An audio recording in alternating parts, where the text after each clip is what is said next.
So expectations. This was probably one of the hardest classes that I've ever worked on because whenever you think about the word expectations, I can go so many different directions. It can be, what is the expectation you have for yourself? What is the expectations that you have of others?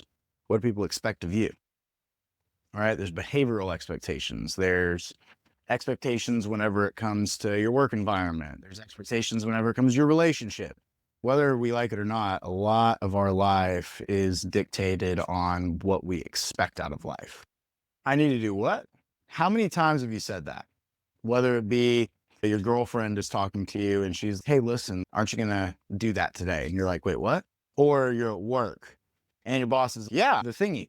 Haven't you been clicking the thingy all along? You haven't been clicking the thingy? Why haven't you been doing it? I didn't know I was supposed to do that. Right. Or, hey, man, you're 5 minutes late. Wait, I'm 5 minutes late? Yeah. We expect you to show up at this time. There's a lot of expectations of us whenever it comes to the world today, but understanding what you need to do consistently is one of the most important things, especially what you expect out of yourself.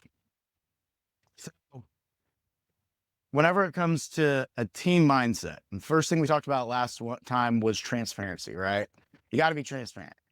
If you can't be transparent with other people, if you can't let them know how you feel, if you can't let them know where you're at, if you're lost in the sauce whenever it comes to whatever task you have on your plate and you're not transparent about it, you're just going to spiral out of control and you're probably just going to get more lost. So you got to be transparent whenever it comes to a team in order to open lines of communication. Number two, expectations. And that's what we're going to be covering a little bit today. Once we understand the benefits of openly sharing our true feelings, it becomes crucial to consider what others expect of me.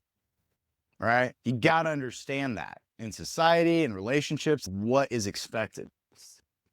Equally significant is reflecting on what I should expect out of myself. What goals do I set for myself? Everybody in here is an independent contractor. Okay. People can kind of guide you whenever it comes to putting you in this direction and path. But ultimately, at the end of the day, it's what you expect out of yourself.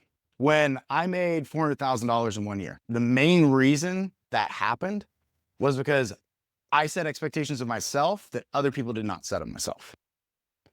The reason that I have such a large portfolio whenever it comes to stocks, cryptocurrency, and everything else is because I went out and did research to figure out how in the world are people making this kind of money on these kind of items. Nobody told me to do that.